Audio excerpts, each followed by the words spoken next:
Welcome to the Divine Paradigm Symposium, revealing universal pathways to joyful living. Thanks for joining us. I'm Gregory Hogue. And I'm Gail Hogue. And together, we have been researching and developing sacred geometry technologies for over 36 years to support the evolving consciousness of humanity and all life on the planet. We've felt the inner call to bring together a collaboration of poignant dialogues with other visionary leaders whose work we love and have followed for many years. We will explore their insights in these conversations to bring inspiration and clarity for navigating this amazing time. As we emerge from the pattern interrupt of COVID and the challenges of the past year, deep-seated inner knowing will bring us forward into something new and perhaps unpredictable. Our intent is to support you in your path forward into a life of fulfillment. We have some very penetrating interviews with this series. Each one will offer you something of extraordinary value. So stay tuned each day for the next 3 weeks to absorb all you can from each of these amazing people. Each program will be available for 48 hours, and you can watch all the replays on Sunday. So let's get started. Yay! I am absolutely delighted today to introduce to you someone whose work I adore. When he first surfaced in The Secret, he was my very favorite. And Dr. Joe Vitale is a globally famous author, marketing guru, movie, TV, and radio personality, musician, and one of the top 50 inspirational speakers in the world. His many best-selling books include The Attractor Factor, Attract Money Now, Zero Limits, and his latest releases, The Miracle, 6 Steps to Enlightenment, and Anything is Possible. A popular leading expert on the law of attraction in many movies, including The Secret, Dr. Vitale discovered the missing secret not revealed in the movie. One of his most recent accomplishments includes being the world's first self-help singer-songwriter, as seen in 2012's Rolling Stone magazine. To date, he has released 17 albums. Several of his songs were recognized and nominated for the Posey Award, recognized as the Grammys of positive music.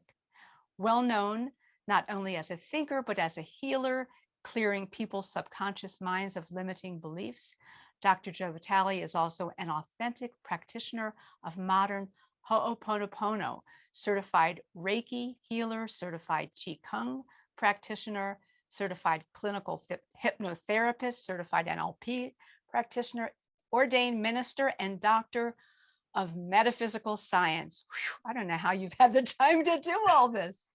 He is a seeker and a learner, once homeless, who has spent the last 4 decades learning how to master the powers that channel the pure creative energy of life without resistance, and creating the Miracles Coaching and Zero Limits Mastery programs to help people achieve their life's purpose. Wow. Welcome, Joe. Thank you so much. Oh, are you kidding? I'm excited to be here. I'm fans of both of you. I'm a customer of your work. So I was so thrilled to be invited. I'm honored. So I've been looking forward to this moment. Oh, good. So have we. You know, there's obviously you're doing very well right now. And that's what you said when you saw us. We're all feeling good.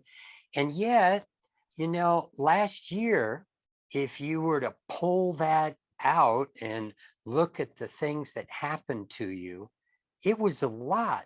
I remember you sharing that. Can you share a little bit about what went on for you last year and how you turned some of this around into something that actually helped you with what you're growing into now?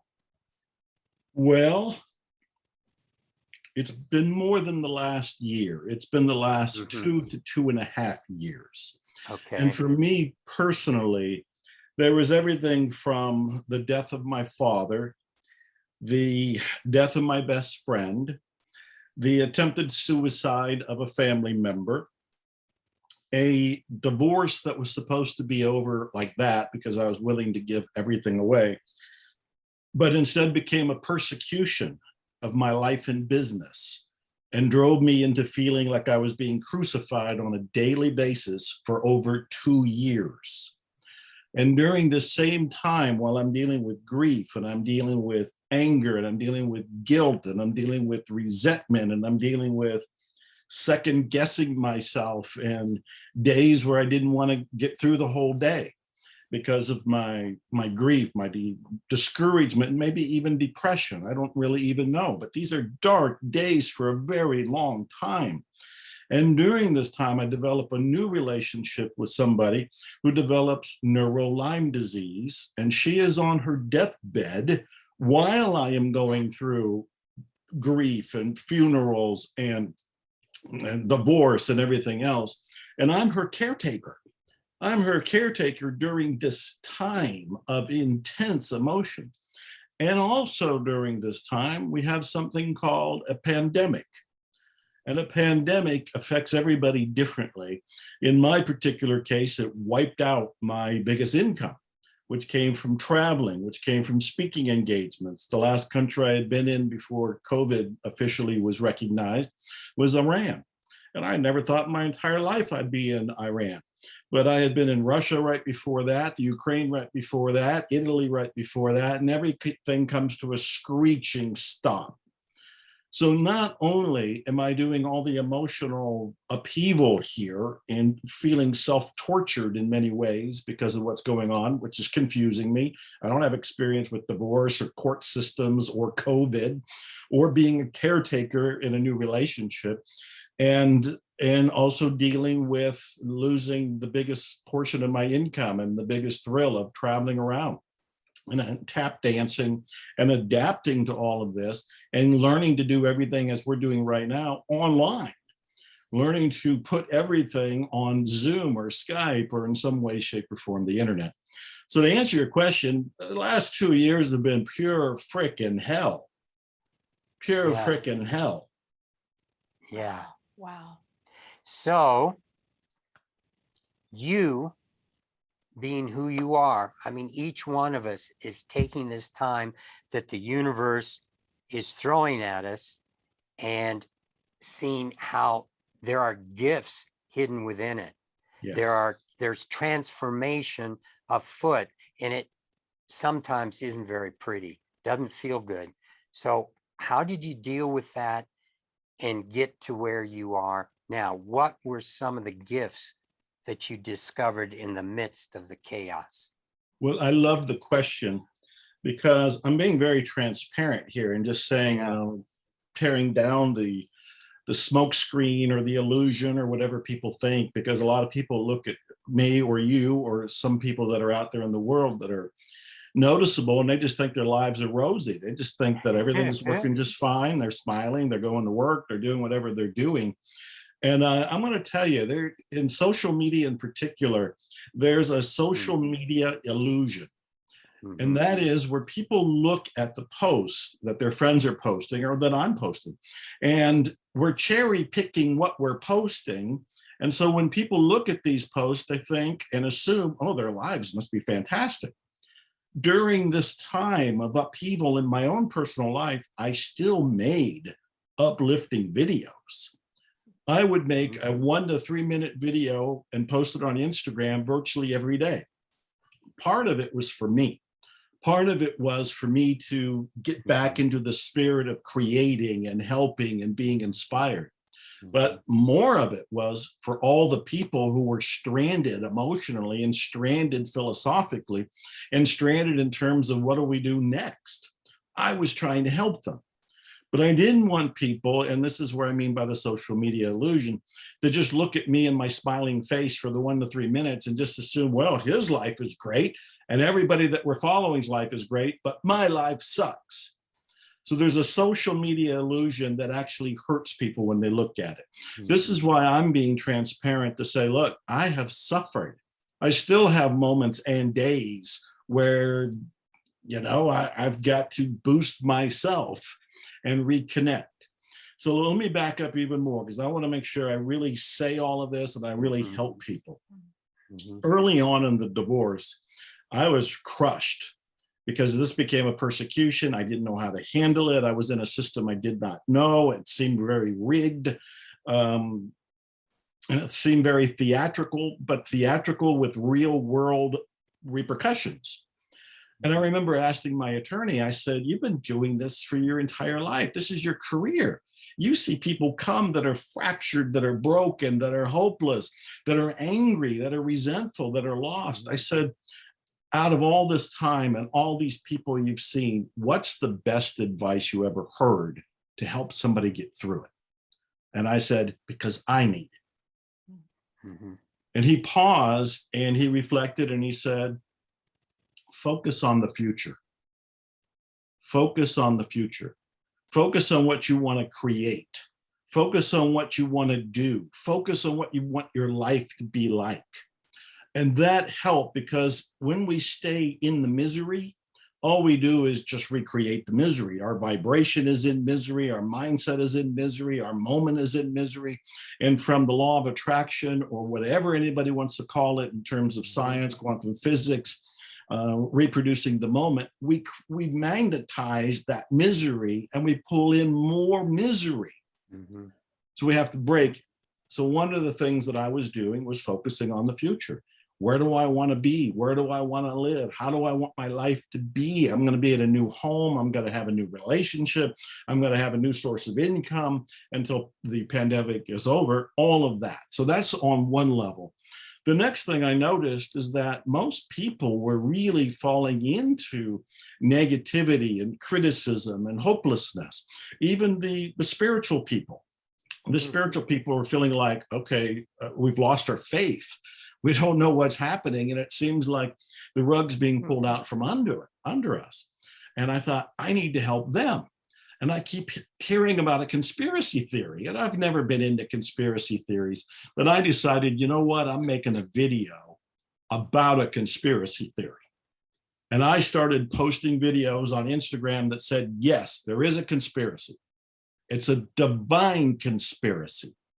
It's a conspiracy set up by the divine, God, the cosmos, the great something, whatever you want to call the higher energy plane. It set us up for this experience. Why?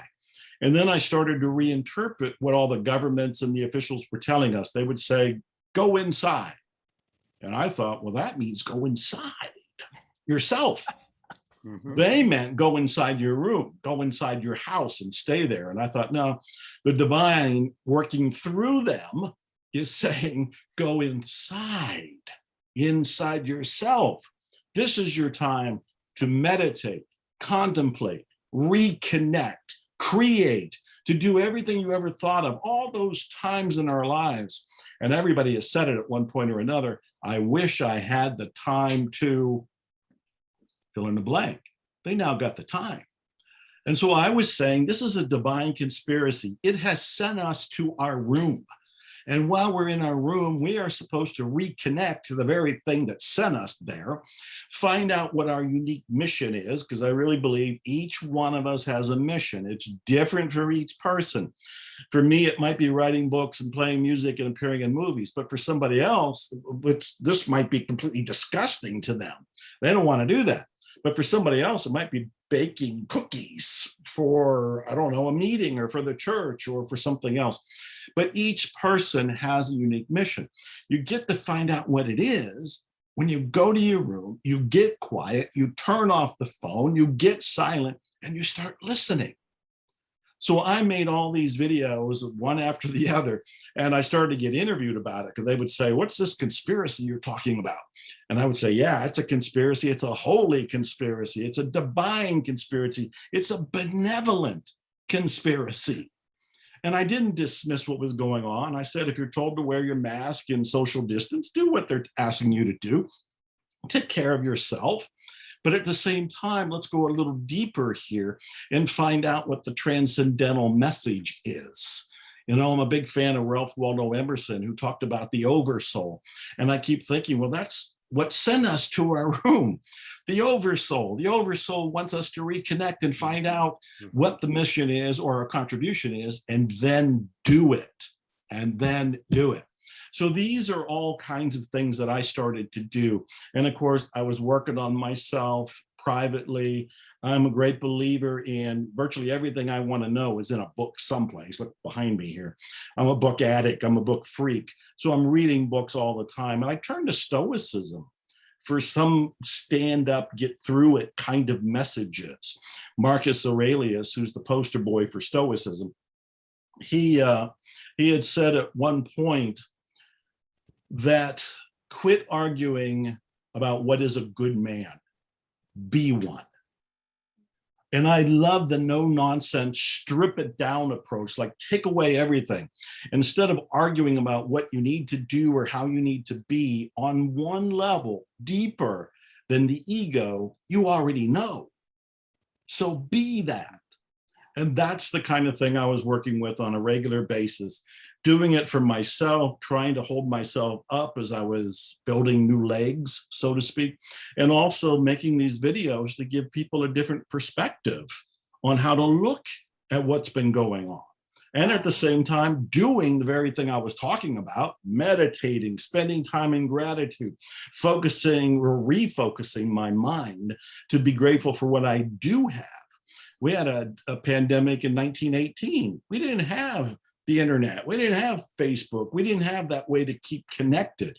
We have a tremendous amount to be grateful for today. And when we focus on that, it helps us elevate our view and our experience. Yes. Oh, I love what you're saying. And, you know, Joe, I'm so in congruent with what you're saying.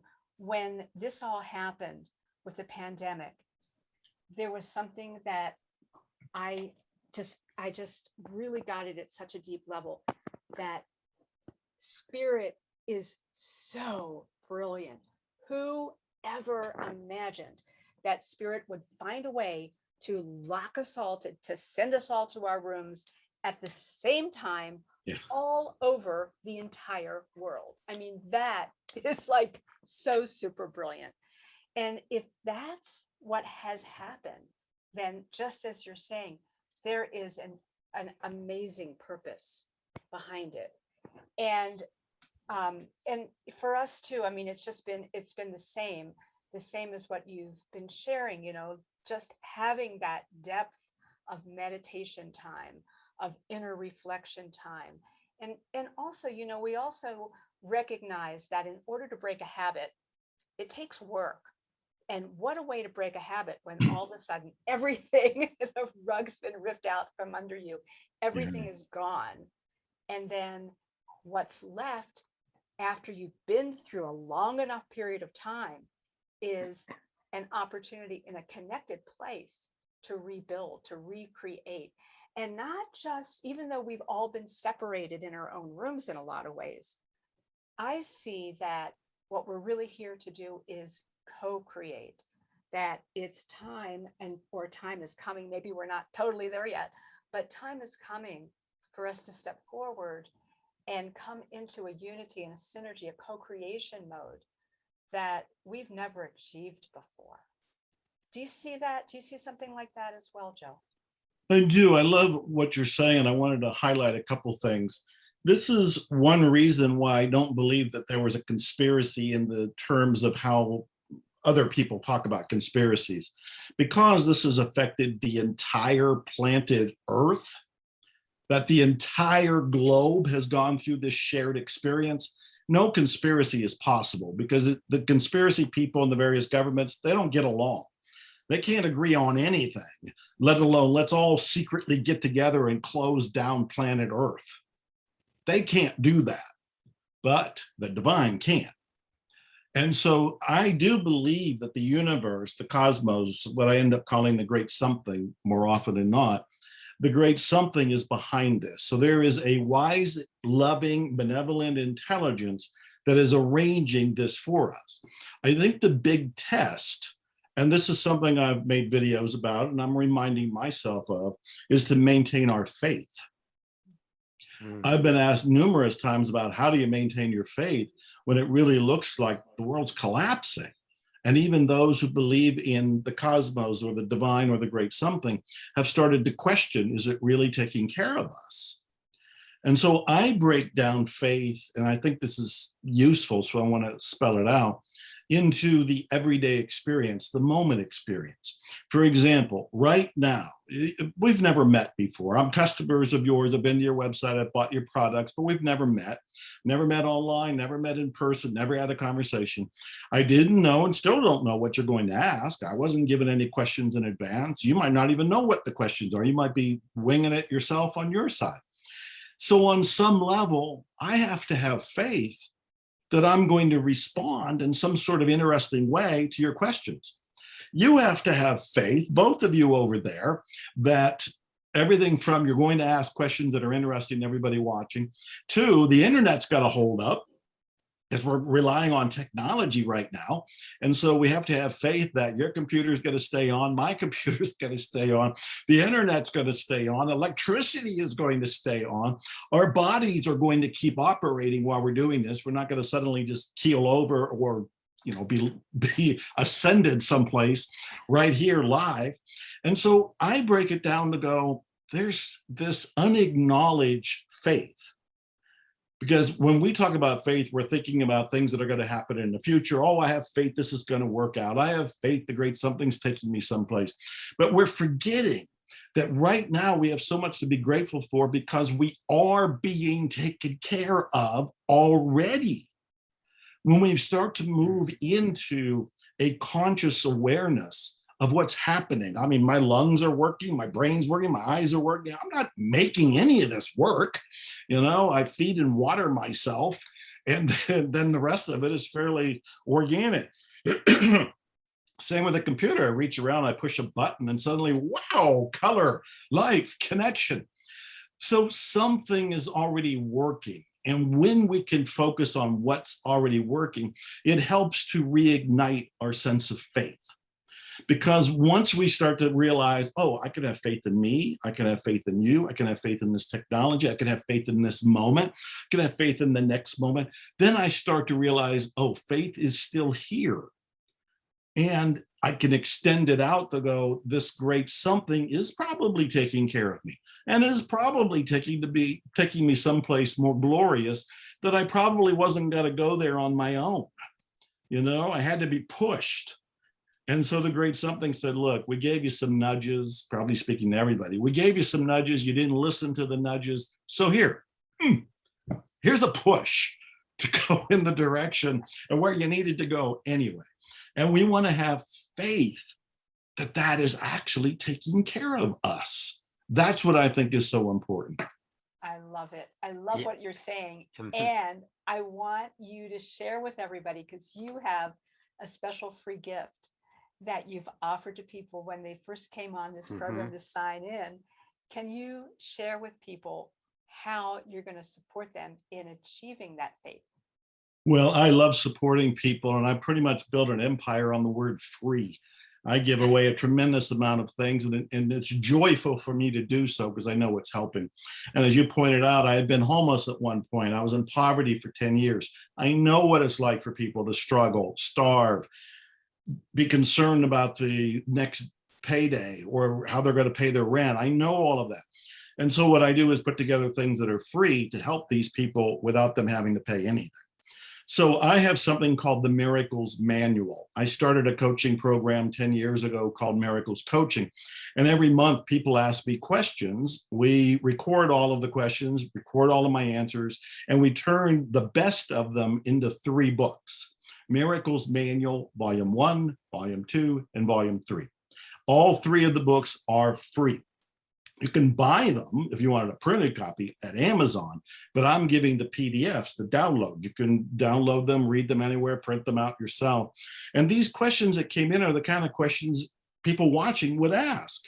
There's everything in there about inspiration, about dealing with relationships, dealing with your spouse, if you believe one thing and they believe another one, or how to handle finances, how to get past your negative beliefs, what is the missing secret to success, hundreds and hundreds of questions with my spontaneous answers, all in these 3 books, all called the Miracles Manual. And all 3 are at miraclesmanual.com, www.miracles, plural, manual.com. Awesome. Wonderful. I know we're going to be hosting them and making sure people can Thank you. find them. And wow. So you had a 2.5-year prelude to becoming something totally different, new. You have reinvented a lot of who you are over this last couple years. So what are some of the new discoveries? What are some of the new ahas, the gifts that all of this threw you into? That's a beautiful question. Well, the very first one is the idea of faith all the time, meaning that I didn't really look at it in the sense that I was being taken care of. I was looking at what I was going to achieve, and I had faith that I would get to it. Like when I decided I wanted to be a musician, and I had faith that I could do that, but I didn't have faith in the everyday moment. Going through the dark night of the soul, again, for me, since I had been homeless and in poverty and then go through the divorce and grief and everything else, that was kind of like going through it again, this dark tunnel, this dark night that lasted 2 years. But to learn that I was still taken care of, that's profound. That's a reason for enlightenment right there. When you realize that no matter what's going on, and in fact, I wrote a song, it was called The Great Something. It's on my last album called The Great Something. And it basically says in there, I'm just remembering it right now, that in every step throughout your entire life, the great something has always been there and is still there. That was one of the big ahas for me, is to realize you don't have to worry, you don't have to stress, you don't have to be so overly concerned. The very thing that's keeping you alive right now is going to continue to keep you going on your journey. So that's the big one right there, is faith. The second one is the discovery that inspiration is so much more important than intention. Now, I still love intention. I'm the guy who's gotten on soapboxes and said, you need to know your intention. Intention rules the earth, and intention will align your body and mind and aim you in a particular direction. And it's all true. And I've written about intention. But what's better than intention? Intentions are limitations. This is a big aha right there. Intentions are limitations. And intention is based on what you believe is possible, based on your current understanding of your life and how the universe works. And so by the very definition, when you go to state an intention, you state it within a box of possibility. And the box of possibility, depending on who you are, can be a little big or it can be really tiny. Inspiration is like a thunderbolt out of the sky. It comes from the divine. When inspiration comes in, it fractures all the limiting beliefs. It just destroys them. It's like you have this little box and your little intentions are there, and then inspiration crashes in, explodes the box of intentions, but you're on fire now because you have an inspiration. I so much more love inspiration. The third thing that was something I had to be reawakened to, and this is something you had mentioned, was the idea of co-creation. It's very easy for us to fall into the ego trap of thinking I need to do it. And the truth is, you do need to do something, but not by yourself. I'm a big take action guy. I was in the movie The Secret, as you pointed out. And I do say in the movie, the universe likes speed. Your job is to take action. That's how you bring things into being. But it was kind of the Lone Ranger approach. You know, it was like, it's just me. I'm going to do it all by myself, which is very macho and very egotistic. But when you realize, no, it's me and the divine, we are going to co-create whatever the inspiration was, and we're going to have faith that it's all going to work out. So all 3 of these insights come together. It's with that knowledge that makes it even easier to accomplish. Yes, I'll probably work with other people. When I started to be a musician, naturally, I found the best. I studied with Melissa Etheridge. I was in her home, in her studio, just her and I going over songs. And I wrote one to her, dedicated it to her, and it's on the album, The Great Something. But I didn't do it alone. I got help. I put my band together. I have a producer. I have an engineer. So instead of trying to do everything by myself, which I had a tendency to want to do, I enlarged it to go, no, the team, and include the great something with the team, can accomplish miracles. So these are just some of the, I'm going to give one more insight. Well, you got me on a roll here. So just let me, don't stop me now. There's something I really think everybody in personal development, law of attraction junkies, the feel good, positive thinking people all need to know. And this is something that came out of my 2-year experience as well. It's real easy for somebody who reads one of my books or watches the movie The Secret for the first time to think all I got to do is meditate, contemplate, visualize, feel it real, and everything's going to be fine. And the truth of the matter is, it's still going to rain some days. There are going to be days where they don't go the way you visualized. And it's important to realize that, because if you really think life is going to be eating cheesecake and playing with bunny rabbits and unicorns deliver the mail to you, or whatever the fantasy is, you will be so severely disappointed the first time there is a bump in the road that you will go and flip to the other side. You'll become a critic. You'll become a skeptic. You'll lose your faith. You'll lose your ability to believe in yourself. You'll lose your ability to take action and create your own reality. But if you realize some days will be a little bit more of a struggle than others, and you just go, oh, that's part of the test. That's part of what fortifies me. That's part of what builds strength in me. Then you can get through those days and actually find the good in those days, the strength in those days, the benefit of those days, the blessings in those days, and you transform them so that they're not even rainy days anymore. You end up going, oh, I'm really glad it rained today. My car needed washed. I just went and parked it in the rain, or whatever you ended up doing. So I think that's an important insight, to realize that some days you wake up and you might feel a little grumpy. You know, you didn't sleep well. It's okay. It's part of the human experience. It doesn't mean that everything we're talking about doesn't work. It just means you didn't sleep well that night. I love it. I love it. And it's so true.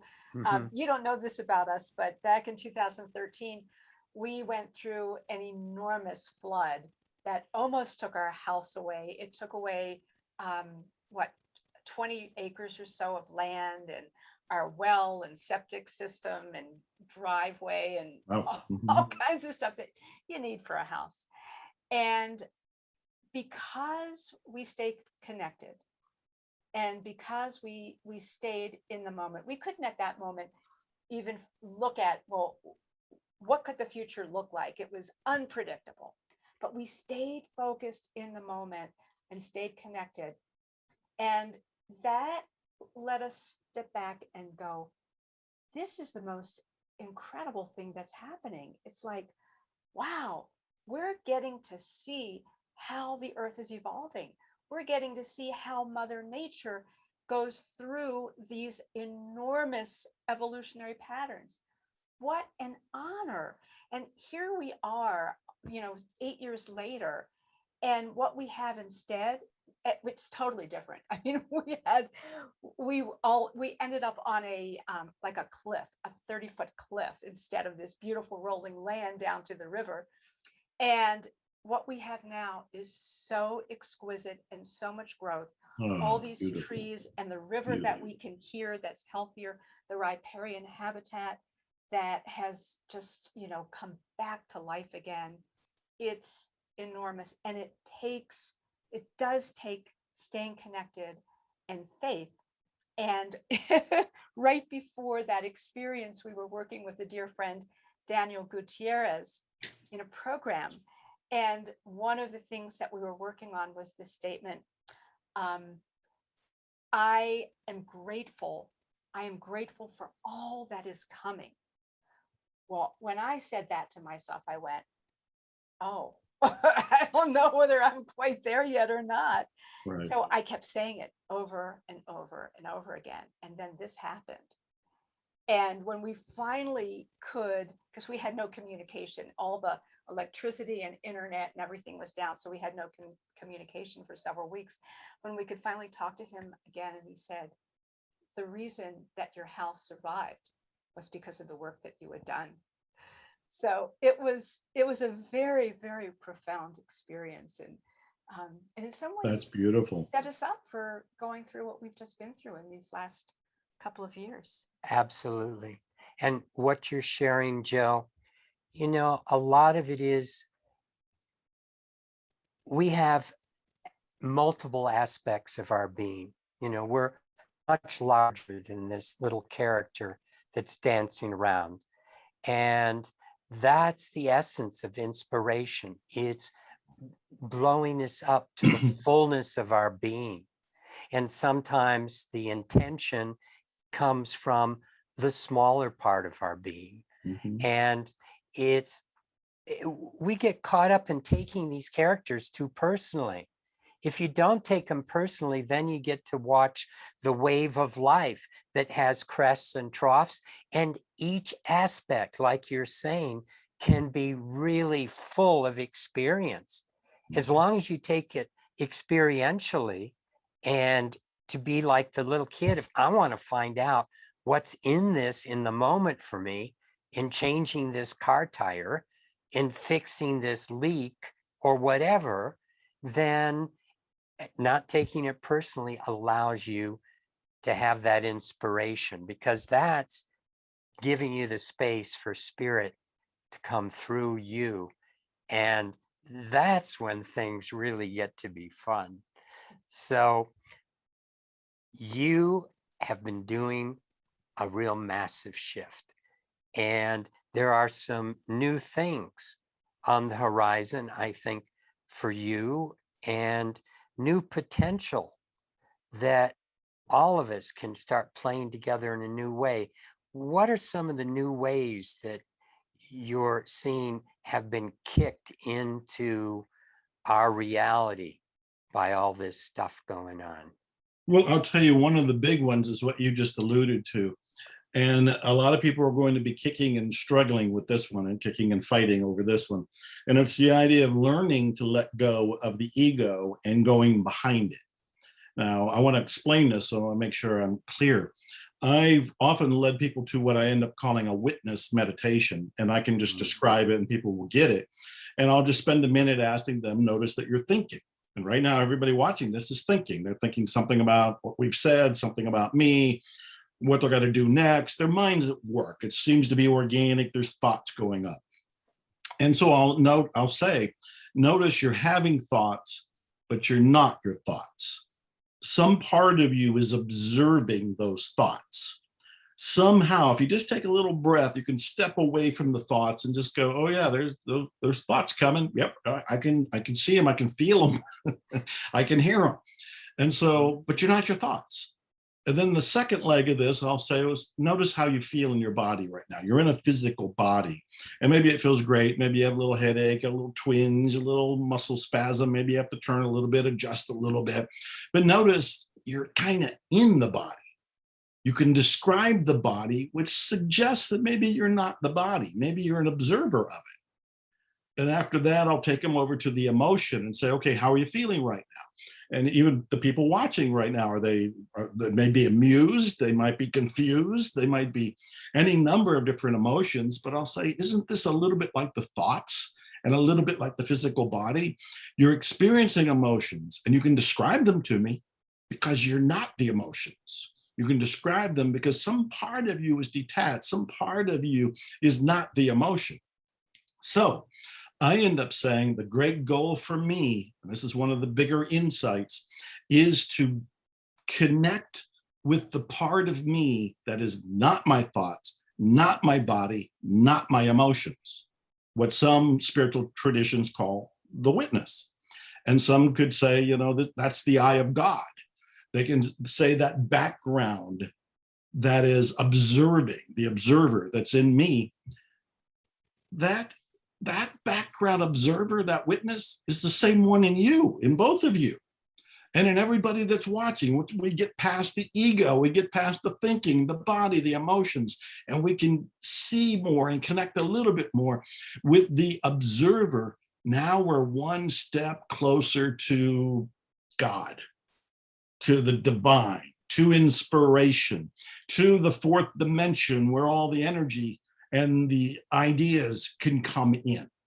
This is where I think we can go. And I think that is, I would lay that down as a challenge to people that are watching.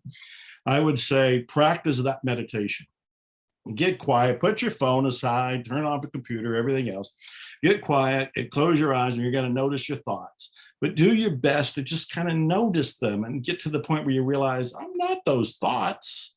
They're coming and going, but I can watch them.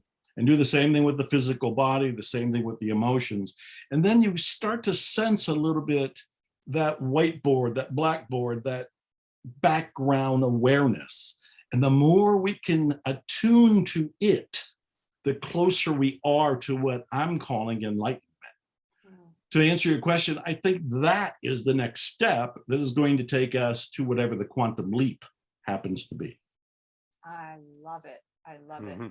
So now I'm going to push the envelope a little bit if you're okay with that. Do it. Let's do it. So, okay, so here we are, and we're in that place, that witness place, that connected place, not our bodies, not our feelings, not all this other stuff, what we've done.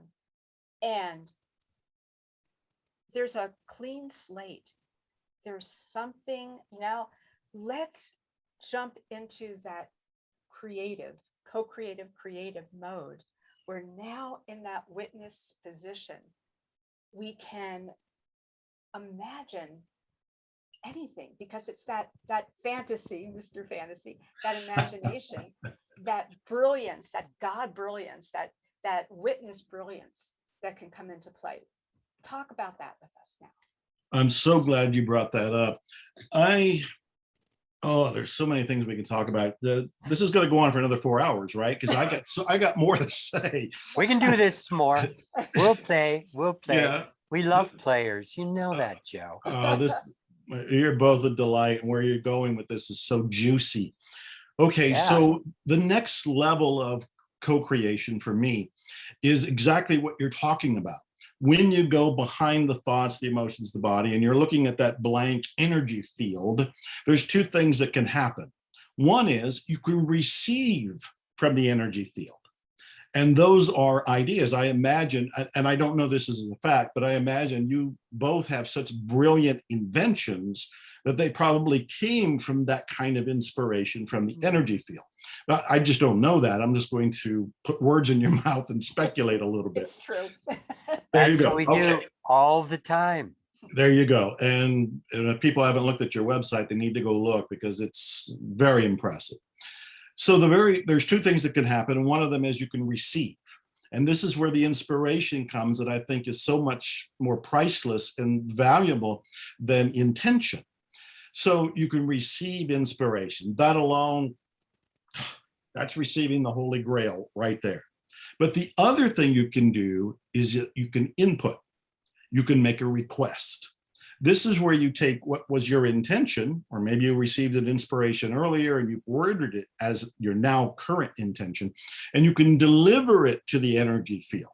It's not quite a prayer, but it's, I guess, not quite a petition, but it is sending your image, your goal, your intention into the energy field for it to manifest for you and with you.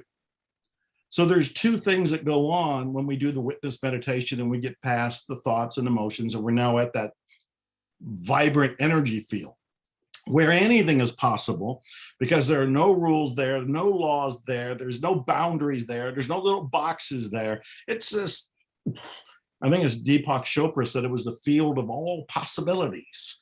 And there's probably a better way to say it than even that to convey what it is. So the two things, one is you go there to receive. inspiration. That alone, it's amazing. The second thing is you go there and deliver a request.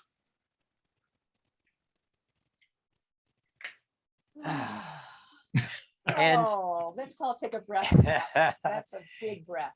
and wow, it's so exciting because once you fall into that space, once you fall into a space of taking what's in that field and bringing it through, and especially when it's of service to all, because that was really a key thing for you to get out of your slump. Yes. Was starting to help others. That totally shifts the focus of our pain away from us, and you start interacting with others. And you start pulling it off that giant whiteboard in the background of our being. And it's like it gets filled again, and then it gets filled again. And so that's what I love about doing these kinds of interactions with other people. It just creates a flow like a siphon, and the universe really loves it when you open up and become part of the divine siphon, where it's going to pour through you.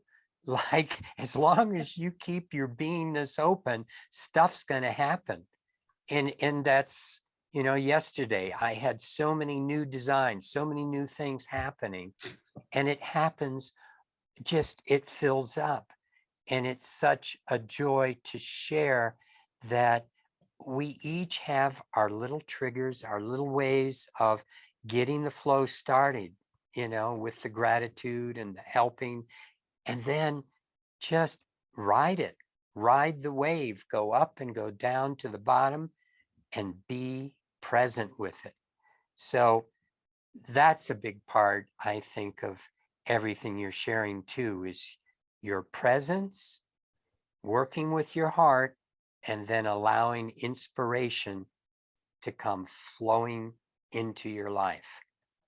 And I would remind people that we do have free will. My understanding of free will is you have the ability to say no. So when we are receiving inspiration, and it could be to create a new invention, it could be to write another book. In my case, it could be for somebody to open a business of some sort or another. That's the inspiration coming in. But you have free will. You can say no to it. And I think most people who receive inspiration talk themselves out of it. They end up saying no because they say, not me, not now, I'm too old, I'm too young, I don't have the money, don't have the experience, don't have the connections, all this. What I found though, and this is what I want everybody to get, life is so much juicier, better, more flowing, more profitable, easier when you say yes. When you say yes. So there is the reminder that when an idea comes from the great something and it comes through the whiteboard, this energy field, it's wiser to say yes, even when you don't know how.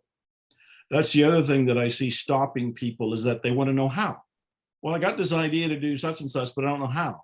Nobody knows how whenever they first get an idea. They might have some sort of wild guess. And I think it was Steve Jobs who said, you cannot connect the dots looking forward. You can only connect the dots looking backwards, which means when you sit here in this moment and you receive an idea for something and you're looking ahead going, where's the dots? Where's my steps? Where is the path? It doesn't exist yet. You have to start taking whatever the initial baby steps are, which illuminates the next steps. And then when you achieve the goal and the manifestation is there, you can stand there and look back and you'll see all the steps will be lit up. And now you can tell the story. I can tell stories of the various things I've done after the fact. But when I started them, I was in the dark. All I knew was, well, I want to do music, or I want to do this book, or I want to do such and such. Didn't know how to get there. Just take the very first step, then take the next steps, then take the next steps. And before you know it, you're there. but say yes. That's the big gift. Say yes, and the universe bestows the miracles. Absolutely. I love Yep. it. And so, Joe, I've got to ask you about, you've got a program called Zero Limits. And I think this is something people are going to really want to hear about, because Well, yeah, thank you. that's where we're at, right? Talk about your special gift that you have here. Yeah, I have something called Zero Limits Method. It's at zerolimitsmethod.com. And it's this is the definitive guide to creating your own reality. These are 3 different programs that I'm putting together as one package that I'm giving to people for $3. $3. And I'm doing it for $3 because I've learned that people don't typically appreciate things that are free, even though I give a tremendous amount free. I find that if they put a little skin in the game, they start to pay attention a little bit more, and they start to take action a little bit more. So I put together 3 programs, and one of them is called Money, Love, Speed. And what that is me blowing the whistle on the different beliefs that limit people's ability to receive money. Money is a wonderful tool for achieving your spiritual responsibility and making your dreams come true and achieving your life mission. But if people think money's bad, or it's evil, or it's corrupt, and they have all these other bad ideas around money, they're not going to allow money in. They're going to struggle. They might even starve. So I want to blow the whistle on the things that limit money. And that's one of the programs called Money, Love, Speed. And the next program, I'm already forgetting what they all are. Oh, one's called The Missing Secret. And I think this is my contribution to the self-help success literature. I know when I read Think and Grow Rich, I wondered, how come I'm reading Think and Grow Rich and I'm not rich? And I'm reading The Magic of Believing, but I don't have the things that he said I would get if I believed. Or I read How to Win Friends and Influence People, but I'm standing there all alone in the library going, where's the friends that I want over here? And I found there's a missing secret. And the missing secret is you don't attract, you don't achieve what you consciously believe. You achieve and attract what you subconsciously and unconsciously believe. So the missing secret is the idea that you have to do the work on the deeper level in order to achieve the results you're saying on the conscious level. And so my whole program on the missing secret is to teach you how to do that, how to get clear. Because I found once you get clear of the limiting beliefs, you get them almost like magic, because the blocks are gone. The blocks were speed bumps, and the speed bumps were in you. They weren't in the outer world. They looked like they were in the outer world. They were being projected from inside you. That's the second program. The third program is called the 3-day rule. The 3-day rule is the basic concept that what you're thinking and feeling right now will manifest in 3 days. Now, I'm pausing because usually when people hear that, they're like, what? What I'm thinking, what I'm feeling right now is manifesting in 3 days. I can attract something in 3 days? Yes, if you have everything lined up. Most people will say something like, I intend to play the guitar. And then the next 50,000 thoughts for that day are all the reasons why they can't do it. And so, of course, 3 days later, they're not playing the guitar because they listen to all the negative thoughts. So the 3-day rule and Money, Love, Speed and The Missing Secret are all major programs that I'm putting together as a package and delivering to people for $3. It's all explained at what is it explained at? zerolimitsmethod.com. zerolimitsmethod.com. Yeah, and on your page, we'll have all of that so people can click into that and get that. That is so generous. You are such a generous, beautiful. I love you. Thank you. Thank you so much. And okay, so we're not done yet. Okay. All right. We got a little bit more. We got minutes. We got minutes. Okay. We got Joe. So synchronicity. Let's talk about synchronicity. Because when we're clear, when we're really in that flow, the most natural and normal thing is synchronicity, which just dovetails with what you were speaking about with the ability to manifest in 3 days. Probably if you're really clear, you can do it in 3 seconds, right? Right. And so I think that's something, a belief system that is really worth building, is synchronicity is what we're really designed for. That we create these, these blockages to it and these diversions and all kinds of stuff. And when we are in sync with universe, with spirit, with the witnessing of who we really are, it all comes together. It's, and then we understand time. Time is an illusion that we've misconstrued. What do you think? Well, I'm totally with you. And there's so many things we can talk about here. I wrote a book about Ho'oponopono, which is a Hawaiian healing system. And I wrote Zero Limits, and another book, At Zero, and a third book, The Fifth Phrase, all about Ho'oponopono. And in that Hawaiian spiritual culture, they treat the entire world as alive, meaning everything is alive. My glasses are actually alive, the computer is alive, the room is alive, everything is alive. It's an energy field.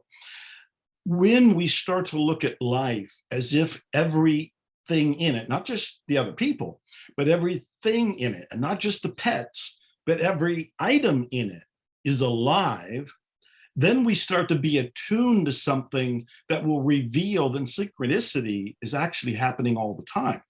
Mm-hmm. The problem is we don't notice it because we're unconscious to it. We're expecting synchronicity to be a little bit like a miracle or a burning bush that suddenly just lights on fire as you're walking down the street. Where true synchronicity, in my opinion, is looking at the bush that's not on fire as meaningful. Let me give you a side example. I'm working with another company, and they wanted to make some experimental music. And the guy that was asking me to create this music is a dear friend. I totally have faith in him, totally trust him. And he really wanted to do something more experimental. And I started to at first question it because I didn't really know where he was going. And he said, no, think of all the sounds you hear as being musical. And he gave the example of a broom brushing along the floor. And as soon as I got the image of a broom brushing across the floor, I started to realize he means every sound is music. And partly as a joke, we have a puppy we adopted. So we have a baby French bulldog, and the French bulldog makes baby noises when it's chewing on its little bone. So I went over and I recorded the noise of it chewing on the bone, and I did it as a joke because I thought, oh, he thinks all music is an everyday reality, but let me see what he can do with this. So I recorded the French bulldog chewing on a bone, all the little sloppy noises and all that, breathing and all the noises the puppy would make. And I sent the file to my friend. He did not complain. He did not critique it. He did not laugh. He did not ask me to do something else. Instead, he went in his freezer. He pulled out a bag of frozen green peas, and he recorded himself shaking it. Then he put the peas and overlaid them, doing the audio editing, with the dog chewing the bone. When he sent it back to me, I had one of the most beautiful meditation tracks that I had ever heard in my life. And the reason it was beautiful is that it wasn't a piano, it wasn't a guitar, it was completely different. And at the same time, it was completely everyday reality. I awoke. This is one of the things that's helped me most currently. It awoke something in me that realized that synchronicity, that beauty, those messages we look for, everything that we're blind to or unconscious to or take for granted is actually from the divine. Suddenly the world is alive with music. I was driving down the road and I was listening to the wind noises of the other cars passing me. So I rolled down the window and I stuck my phone out and I recorded it as beautiful background sounds and gave it to my partner, who then added some other sounds to it and created another experimental, unusual, very hypnotic induction kind of audio track. And all of this, I've made 20 more just by realizing everything is alive. Everything is meaningful. Everything is music. And I can go on and on with that alone. So for me, synchronicity is already there. Mhm. It's awakening us to what we're seeing and hearing and realizing its relevance. Let me give you one more quick example. In the 1980s, I worked for a big oil company and I hated my job. I wanted to be a writer. I was off homelessness, still struggling with poverty, but I had a job. Driving back and forth 30 miles each way in Houston, Texas, I would cry. I was so unhappy. And I remember thinking, should I quit my job? Can I make it as a writer? And I would take that road every day for a couple years. And one day, as I'm on the very same road I've been on for 2 years, I look up and one of the exit signs says, Quitman Street. Well, I never thought anything about Quitman until I paused and looked and it said, quit, man. Ah, I love it. That's great. And I quit. And of course, life became pretty juicy. I love it. I Yeah. love it. So, That's a beautiful way to wrap up our time together. mhm. And oh my gosh, that's so beautiful. And you know, don't you think the same thing, you know, with our inner voice? It's not like, Yes. well, where's my inner voice? It's there. Are you listening? Are you listening? Yeah, it's more of a whisper and we're looking for the shout. Yeah. So it's more of the gentle nudge. Yeah. You Is- both are amazing. Thank you. I've had a Oh. riot of a time. I love Good, this. I love good. this. Let's do more. You know, it's when you hear that voice. I went through something years ago when I went through a lot of Kundalini and I started Mm. following things, and I learned whatever I do, it has to really resonate with my heart, and it has to resonate with the common morality of the world I'm living in. Mm. And if I step out of that, then that's not a voice I want to listen to. So inspiration is wonderful when it comes Yes. through the heart. Yeah. Yes. So Wow. thank you for spending this time with us. It's really been joyful as I I am expected greatly it would. honored. You're both doing the great somethings work. So thank you for what you're doing and thank you for including me. I am honored. you. I love you You're- both. We Love love you you too. too, Thank you Joe. so much for sharing your wisdom, your beauty, your heart, all that your generosity. Thank you. Thank you. Thank you. And thank everyone. Thank you for joining us today. We appreciate you so much. And there's more. So stay tuned. Blessings, Blessings and love. Thank you for watching and being a part of the Divine Paradigm co-creation. The time has come for us to work together in co-creative ways, with the outcome being greater than any of us could have achieved alone. You make a difference in this important time, so thank you so much. We want to let you know tomorrow there will be another amazing conversation with one of the heartfelt thought leaders who've chosen to be a part of this symposium. Each program is available for 48 hours, and all of them can be replayed on Sundays. You'll be receiving an email in your inbox that will take you to the next conversation, so make sure you're getting our emails. Please stay with us and stay tuned. We're going to have a lot of fun with some powerful messages. The full program takes place 6 days a week, Monday through Saturday, for 3 weeks. And the full program will also be available at the end for purchase. Keep checking back to the page to enjoy our next conversation. Blessings and love.